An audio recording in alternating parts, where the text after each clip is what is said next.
The alpha vampire offered protection for a contract marriage, neither expected to fall in love. The castle of Ardent sat atop the cliffs like a sentinel, watching over the misty valleys below. Its walls were worn with age, yet they held the pride of centuries. Within those walls, Celine Ardent moved quietly through the corridors, her dark hair brushing against her shoulders, her heart heavy with the weight of expectation. Her family, once proud, had fallen on hard times, and now her future was no longer her own. Arranged marriages, political alliances, the whispers of nobles, her life had become a series of obligations she had never asked for. Yet Celine was determined. She refused to bow quietly to fate. She refused the hand of the wealthy young lords her family offered. She refused to be a pawn. And so, when rumors spread that the alpha vampire Lucien Vale, ruler of the shadowed northern lands, had offered a solution, her mind sharpened with suspicion and curiosity alike. Lucien Vale was a name whispered in fear and awe. Some called him a monster, others a king among kings. His lands were dark, his power unmatched, and his presence commanded respect. No human dared approach him without reason, and yet he had sent a messenger to the Ardent household, proposing a pact. He would offer protection to Celine from all enemies, human and supernatural alike, if she agreed to a contract marriage for a single year. The idea was outrageous. The family would have gained the protection of a creature far stronger than any army, yet Celine could not imagine sharing her life, even temporarily, with a vampire she did not know. And yet, when the moon rose over the cliffs, casting silver light over the Ardent gardens, she found herself standing at the castle gates, waiting to meet him. He appeared without ceremony, stepping from the shadows like he belonged to the night itself. His hair was black as the raven's wing, his eyes a pale gray that seemed to pierce through the fog. His coat, long and dark, trailed behind him, and his movements were silent yet commanding. "Celine Ardent," he said, his voice low and smooth, carrying a weight of authority. "You are not afraid to meet me." "I am cautious," she replied, keeping her chin high. "Fear is not the same as caution, Alpha Vale." He studied her, and for the first time Celine noticed a flicker of something behind his eyes. Not cruelty, not hunger, but curiosity. And perhaps respect. "Very well," he said, inclining his head slightly. "I offer protection, and in return, the appearance of a marriage." 1 year. After that, nothing binds you to me but the agreement. "And if I refuse?" she asked, though part of her already knew she could not. Enemies were gathering, whispers of rogue vampires moving through the borders. The Ardent family was vulnerable, and she was not naive enough to believe she could face these dangers alone. He tilted his head, as if considering her question carefully. "Then you are left to the world's mercy, and you may not survive it." Celine's heart tightened. Survival was a word heavy with consequence, and yet she would not show her fear. "I accept," she said finally, her voice steady. "But do not mistake my acceptance for trust." Lucien's lips curved faintly, almost imperceptibly. "Trust is earned," he said. "And that may take longer than a year." The days that followed were strange and tense. Celine moved into Lucien's stronghold, a castle at the edge of a forest where the shadows seemed to breathe. The walls were cold, the corridors echoing with silence, and the air heavy with the faint scent of iron and smoke. Servants, human and otherwise, bowed to the Alpha with unquestioning loyalty, their eyes wary of Celine, unsure how she would fit into this world of shadows. Lucien, for his part, was distant and commanding. He assigned her rooms near the heart of the castle, yet he remained nearby, watching her as she moved through the halls. She could feel his gaze, heavy and calculating, and it both unsettled and intrigued her. He did not touch her, did not speak unless necessary, and yet his presence was inescapable.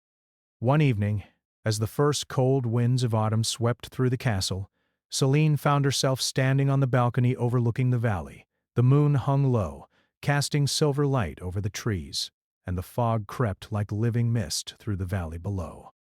She shivered, not from the cold, but from the realization that she had stepped into a world she did not fully understand, a world where shadows moved with purpose, where every whisper could hide danger, and where her survival depended on someone she barely knew. "You should not stand there alone," a voice said behind her. She turned slowly to see Lucian, his figure outlined by the moonlight, his eyes pale and unreadable. "I am not afraid," she said, though her voice carried a tremor she could not hide. "Fear does not suit you," he replied. "But caution will keep you alive. Remember that." Celine met his gaze, and for a long moment, they simply looked at each other. There was tension in the air, unspoken words, the sense of something dangerous and yet magnetic pulling between them. She wanted to turn away, to retreat to the safety of her chambers, yet something rooted her in place. Before she could speak again, a sharp noise echoed from the courtyard below. Shouts, the clatter of armor, the hiss of something inhuman. Celine's pulse quickened. "They have found us," Lucian said, moving to the balcony beside her. His movements were fluid, predatory, yet controlled.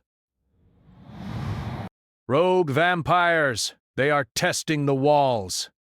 "Testing me," Celine's instincts screamed at her to run, to hide, yet she could not move. Lucian's presence was both terrifying and comforting. He extended a hand. Just a hint, not touching her, but offering reassurance. "Stay behind me," he instructed, his voice steady. "Do not intervene unless I command it." The battle below was swift and violent. Shadows moved like living things, vampires with eyes that glowed red and fangs bared. Lucian descended with the grace of a storm, his movements precise and deadly. Celine watched, her heart pounding as he fought.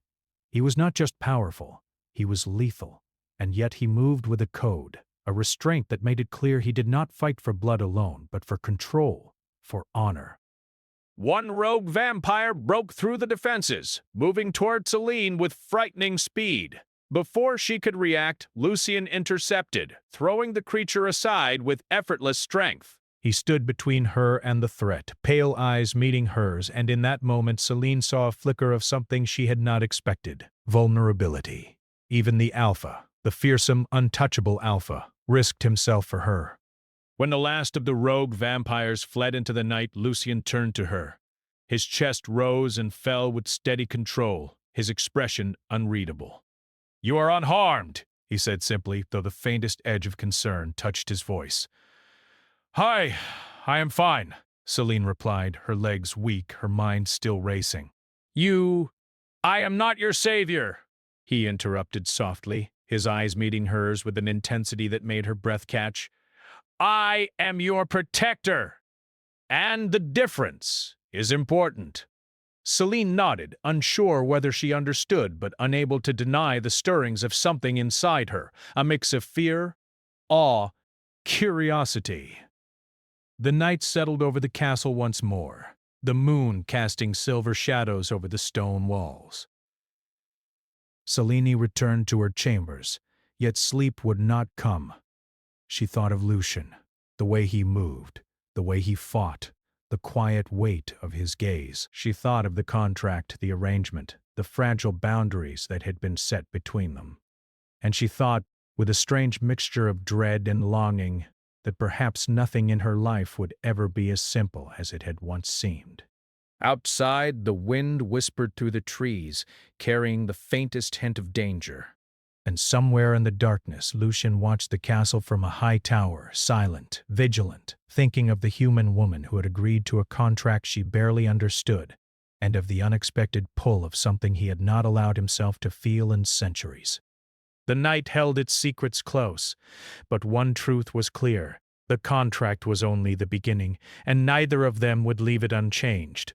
The castle of the Alpha loomed like a dark sentinel over the northern cliffs, its towers reaching into the clouds.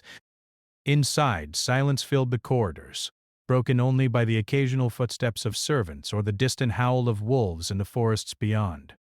Celine moved carefully through these halls, each step measured, each glance wary. The first night after the ambush, she had barely slept. The memory of rogue vampires and Lucian's swift, merciless intervention haunted her thoughts. She had expected fear, yet she found herself thinking of him, of his calm in the face of danger, of the quiet power that radiated from his presence. She could not deny it. The Alpha fascinated her. Yet she reminded herself constantly that this was a contract. Trust, affection, even friendship were luxuries she could not afford. Lucian observed her from the shadows, as he always did. Though he claimed distance, he could not deny the pull of the human woman who had accepted a life so unlike her own. He had fought centuries of solitude, bound by the curse of his lineage, a mark that made love dangerous and connection almost impossible. And yet Celine moved through the castle with courage and defiance, a light he could not ignore. "Celine," he called one morning, his voice echoing down the corridor. She turned, startled by the sudden sound. "Come with me! It is time you learn more than manners and corridors." She followed, curiosity overcoming her hesitation. He led her to a training hall deep within the castle, its high ceiling shadowed, torches flickering along the stone walls. Weapons, from swords to daggers, lined the walls. A faint scent of iron and oil lingered in the air. "This is where you will learn to defend yourself," he said, his gray eyes studying her carefully. "Not all dangers come from the shadows outside these walls. Some come from within." Celine swallowed hard. "I am not a fighter," she admitted, though her voice carried determination. "Then you will learn," he said simply. "Caution alone will not protect you. You must act." The lessons began with simple movements: grips, stances, blocks. At first, Celine's arms ached, her legs trembled, and she doubted herself. Lucian moved beside her, correcting her posture with quiet patience. Every touch was deliberate, professional, yet she could not ignore the tension that rose between them with each shared moment. He watched her carefully, noting her determination, her fire, and the way she refused to yield even when her body protested. "You are not weak," he said one evening as they paused, sweat cooling on her skin. "You merely have not learned your own strength." Celine's heart quickened, and for a moment the distance between them seemed to shrink. She met his gaze and saw not just authority, but a flicker of something unspoken. Respect, perhaps. Or curiosity. Death. Something more dangerous. A trace of vulnerability in the Alpha who had seemed untouchable. As the days passed, Celine began to understand the rhythm of the castle and the man who ruled it. Lucian was both merciless and controlled, a predator bound by rules older than most humans could imagine. He did not act on impulse. Every movement, every decision was measured. And yet, he risked himself for her in ways she did not fully comprehend. He had saved her life, and he did not stop at that single act. He remained vigilant, watching, ensuring her safety, even when she insisted she could fend for herself. One night, while they trained with swords, a shadow moved along the outer walls. Celine froze, her instincts sharp. Lucian's eyes narrowed, and in an instant he was at her side, silent, deadly. "Stay behind me," he commanded, his tone sharp but calm. She obeyed, her heart pounding as he moved toward the source of the disturbance. The shadow hesitated, then fled into the forest. "You must always be aware," Lucian said when he returned. "Danger does not wait for preparation. It arrives whether you are ready or not." Celine nodded, swallowing her fear. She was beginning to understand not just the physical danger but the emotional weight of living in his world. Every glance, every gesture carried meaning. Every moment with him was a lesson. Not only in defense, but in restraint, in control, and in trust. It was during these quiet moments, when the castle seemed to hold its breath, that the walls between them began to shift. Celine found herself talking to him, sharing small details of her life she had never told anyone. Stories of her childhood in the Arden lands, of the pressure to uphold a family name, of fears she had kept hidden. And in return, Lucian shared fragments of his own story, never fully, but enough that she glimpsed the loneliness beneath his power. He spoke of the curse that bound him, a legacy of blood magic that prevented him from forming lasting bonds. "Love," he explained, "could lead to disaster. not only for him but for those he held close. Every connection carried risk. Every attachment could bring ruin. "I am a danger," he said one night, his voice softer than she had ever heard. "To be near me is to walk on the edge of a blade." Celine met his gaze steadily. "Then I will learn to walk carefully, and I will trust you enough to know when to step back." Lucien studied her, and for a long moment, neither spoke. In the stillness, something unspoken passed between them. A spark, fragile and flickering, yet undeniable. The line between contract and something far deeper began to blur. The next days were filled with subtle tension. Of the hall, moments when their hands brushed while handling swords, and the silent understanding that both were testing boundaries. Lucien remained disciplined, yet Celine sensed the conflict beneath his calm exterior. He wanted to keep her at a distance, yet he could not resist observing her, guiding her, protecting her. One afternoon, as she practiced alone in the courtyard, a sudden rustle in the trees caught her attention. Rogue vampires again, testing the boundaries of the Alpha's domain. Celine's first instinct was fear, yet she stood her ground. Lucien appeared beside her, silent as the shadows. "They come for a reason," he said softly. "To test, to provoke, to see weakness. Do not give them the satisfaction." The vampires emerged, swift and silent, and Lucien moved like a storm, precise and lethal. Celine watched, heart pounding, as he dispatched them with controlled power. And then, one of the creatures lunged at her. Before she could react, he was there, intercepting with ease, holding the attacker at bay with a single hand. "You are reckless," he said, his gray eyes meeting hers. "Yet, there is courage here." Celine's chest heaved. "I do not want to be protected," she whispered, though her voice trembled. "I want to learn." Lucien's gaze softened, a shadow of admiration in his expression. "Then learn," he said. "But remember, you are not alone in this world, and even the strongest cannot face every threat alone." Night fell over the castle, and Celine found herself once more on the balcony, gazing at the misty valleys. The wind whispered through the trees, carrying the faint scent of danger, yet she felt a strange sense of belonging. She was no longer just a guest in the Alpha's castle. She was a part of something larger, a world of shadows, power, and unspoken rules. Lucien appeared beside her, silent, his presence commanding yet protective. For a long moment they simply watched the moonlight dance over the cliffs, the wind carrying secrets they could not yet speak. "You wonder why I do not touch you," he said finally, his voice low. "Why I maintain distance?" "I do not wonder," Celine replied. "I understand that some things cannot be forced. Some bonds must grow on their own." He inclined his head slightly, a gesture of approval, though his eyes betrayed a deeper struggle. "You are unlike anyone I have known," he admitted. "And that makes this dangerous." Celine looked at him, heart tightening. "Perhaps danger is not always to be feared," she said softly. "Sometimes it is a teacher."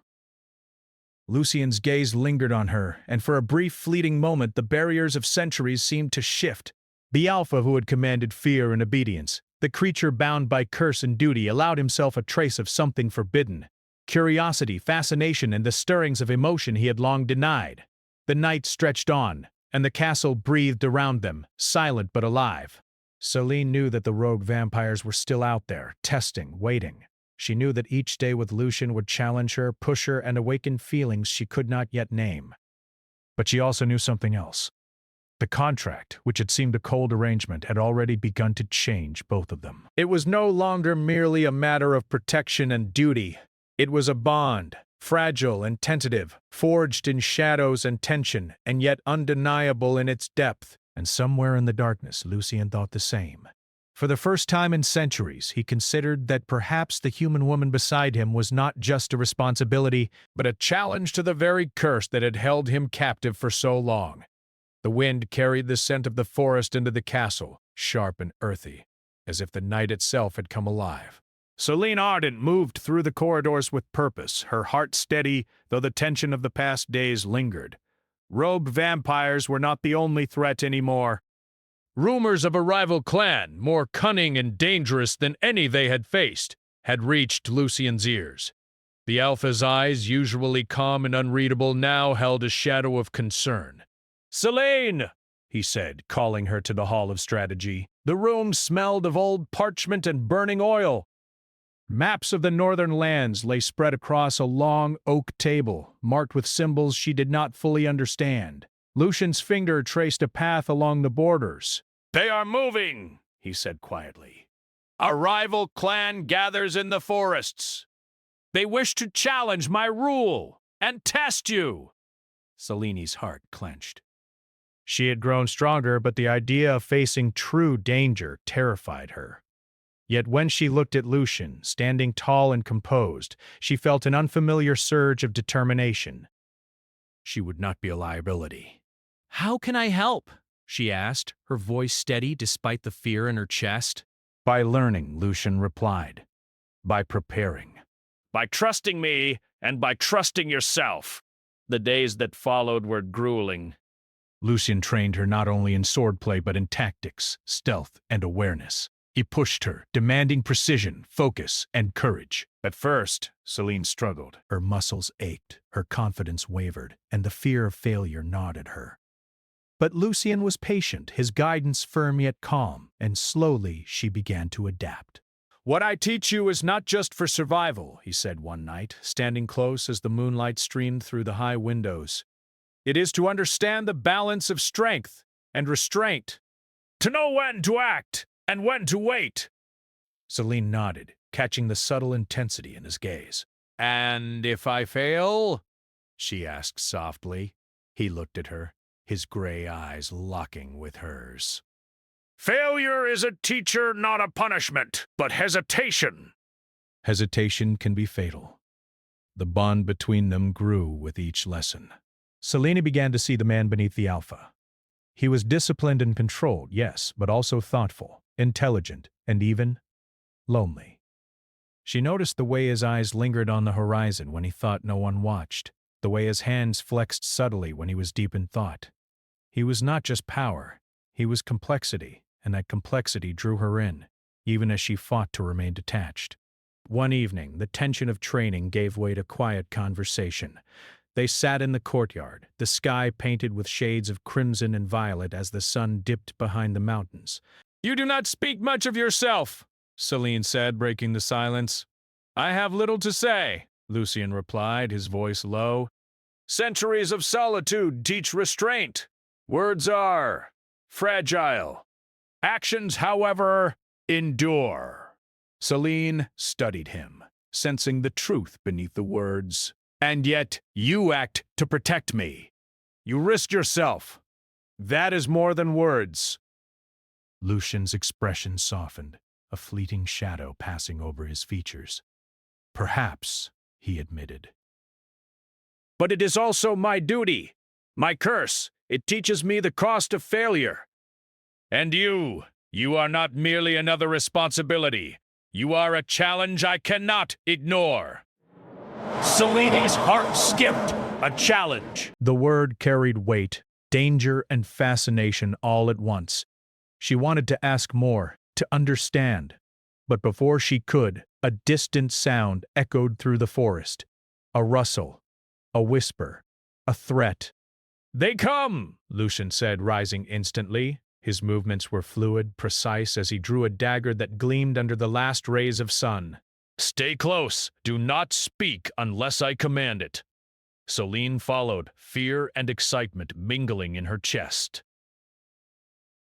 Together they moved through the courtyard and into the forest beyond, shadows among shadows. The rival clan had sent scouts testing the borders, and Lucian intended to intercept them before they could reach the castle.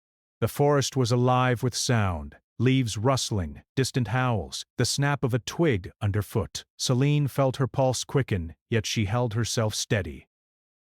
Lucian's presence beside her was a constant, a shield and guide. Every step was a lesson, every movement a test. Suddenly, a figure lunged from the shadows. Selene barely had time to react before Lucian intercepted, his dagger flashing. The creature was fast, but he was faster. Within moments, it lay defeated at his feet. "Your turn," he said, handing her a short blade. "Do not hesitate." Celine took it, her hands shaking slightly. The adrenaline surged through her, sharpening her focus. When the next figure appeared, she acted instinctively, moving with precision and striking with force she did not know she possessed. Lucian watched her, eyes narrowing, not in criticism, but in approval. "You learn quickly," he said, almost quietly. "Faster than I expected." Her cheeks warmed. "I have a good teacher," she said, meeting his gaze briefly before looking away.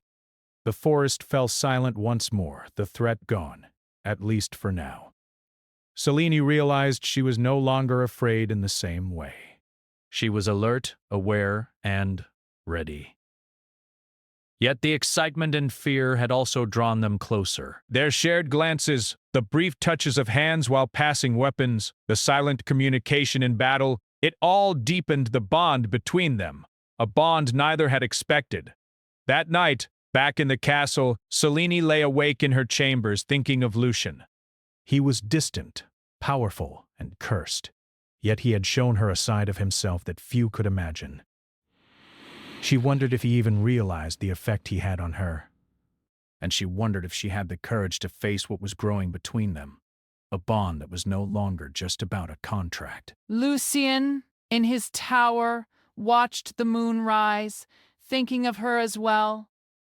He felt the stirrings of something dangerous. Care, fascination, perhaps even affection. It was a weakness he could not afford, yet he could not deny it. The human woman who had entered his world with fire in her heart had changed the rhythm of his days, and the thought of her in danger brought a tightness to his chest he had not felt in centuries.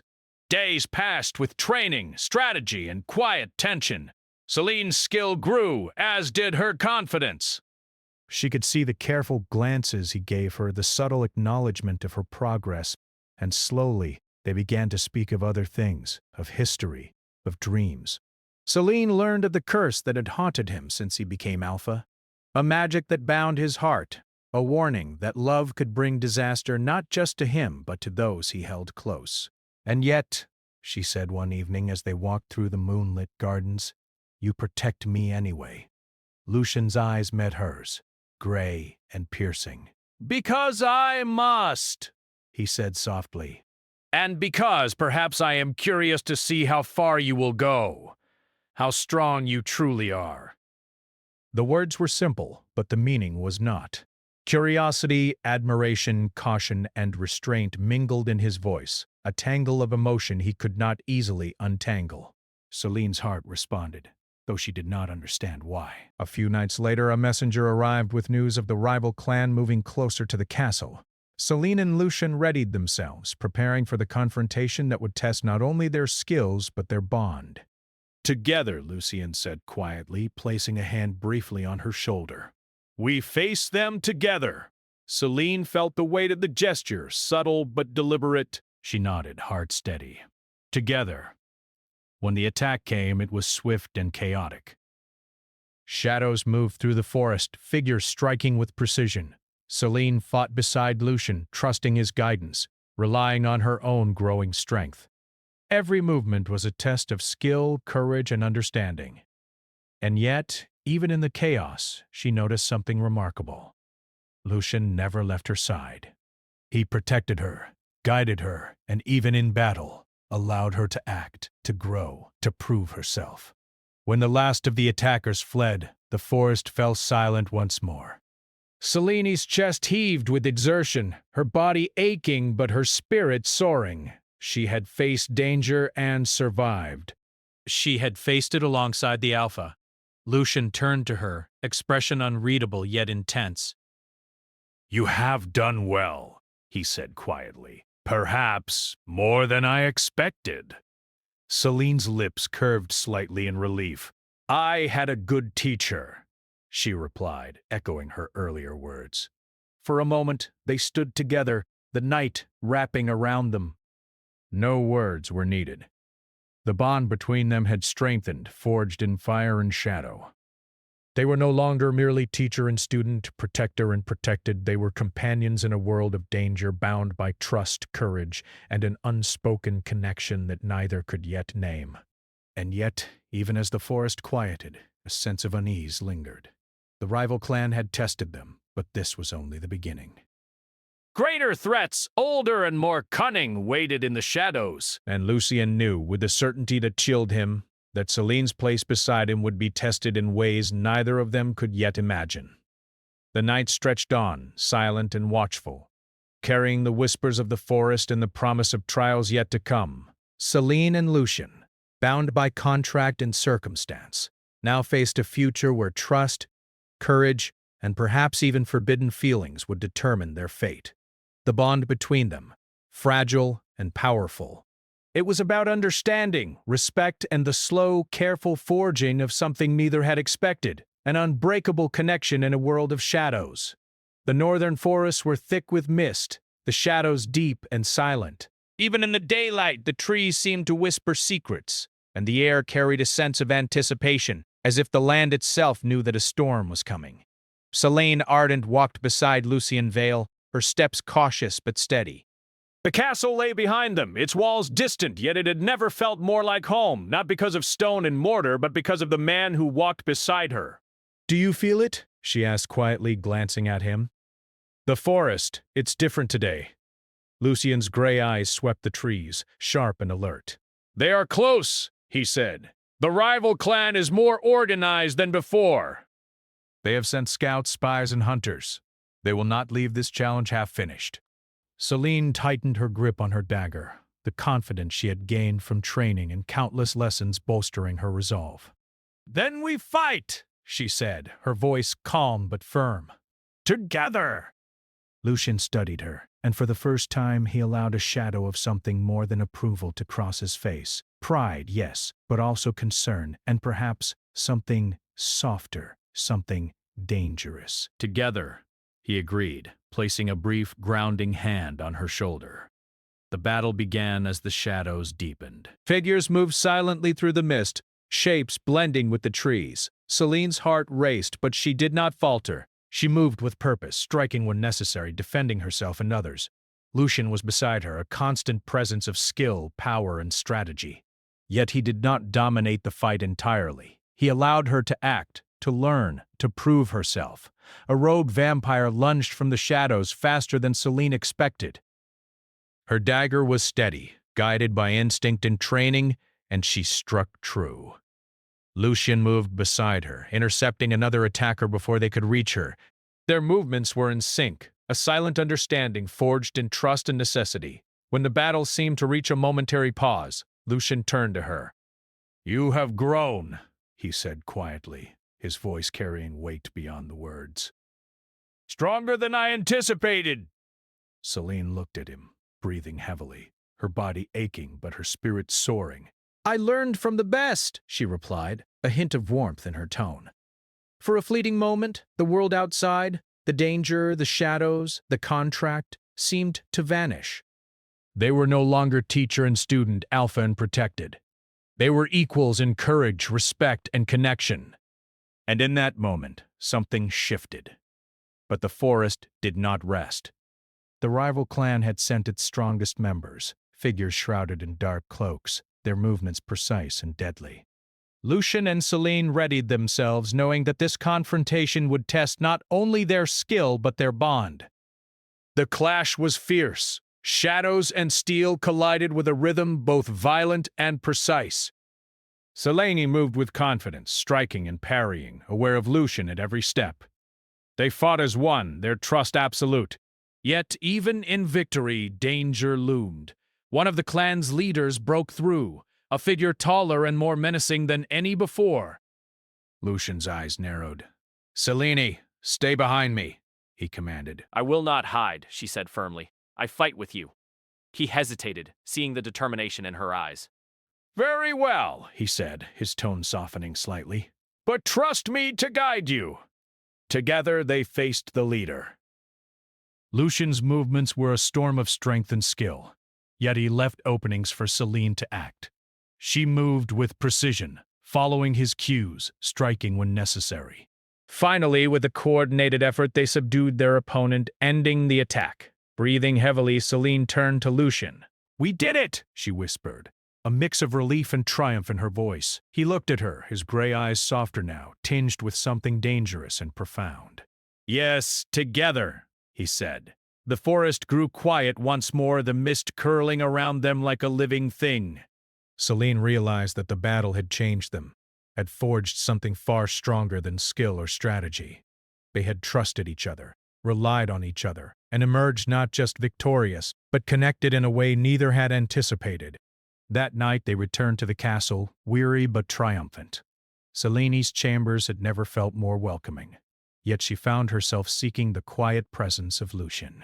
He was in the library, reading by the dim light of a single candle, shadows dancing across his face. "You should rest," he said, looking up as she entered. "The battles are over, for now." "I cannot sleep," she admitted softly. "Not yet." "Not while the forest still breathes and whispers."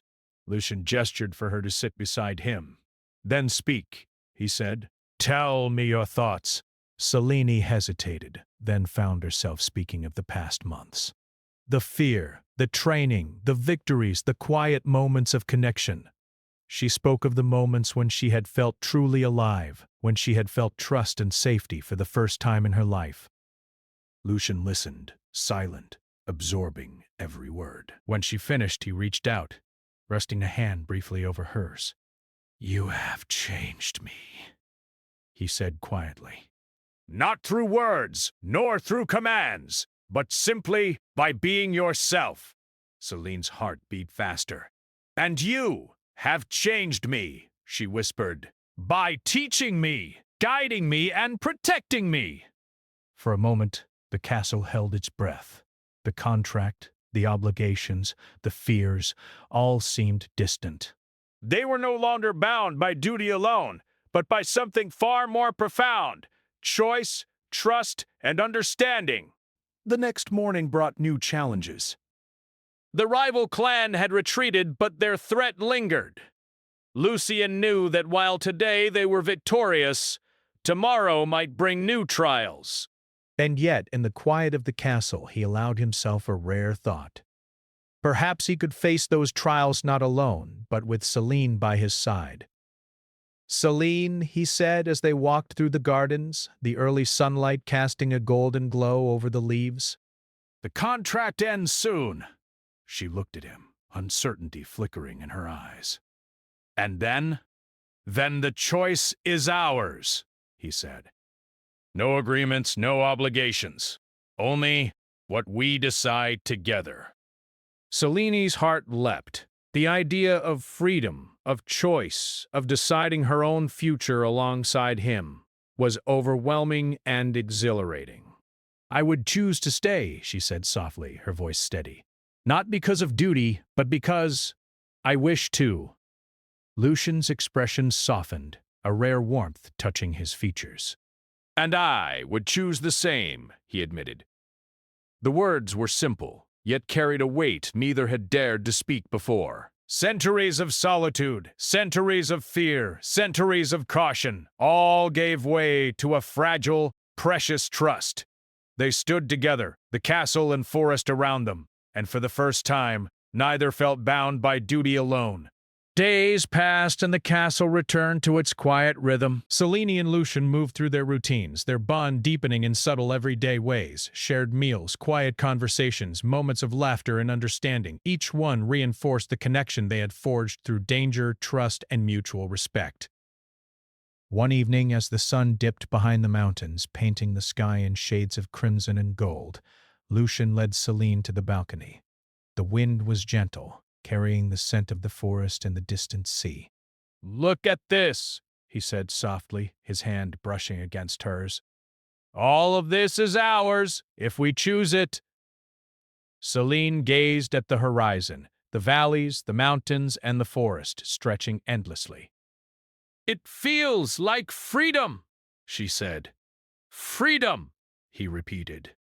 "And yet it is also responsibility. For the lands, for the people, for each other. She turned to him, a quiet smile on her lips. Then let us bear it together. Lucien's gray eyes softened, the weight of centuries lifting, if only slightly. Together, he said. The night deepened around them, stars scattered across the sky like shards of silver. The dangers of the past, the battles and the curses still lingered, but they had faced them together. They had forged a bond stronger than fear, deeper than obligation, and more profound than words alone could capture. As dawn approached, the first light of day painted the castle and forest in soft gold. Celine and Lucien stood side by side, looking toward the horizon, ready to face whatever came next, not bound by contract, not bound by fear, but by choice, trust, and a bond that neither could deny. In the distance, the forest stirred and the world whispered promises of challenges yet to come. But for now, the Alpha and the human woman he had sworn to protect stood together, transformed by trials, trust, and a connection that had begun as a contract and blossomed into something far more enduring. The night of shadows had passed. A new day dawned, and with it, the possibility of love, redemption, and choice.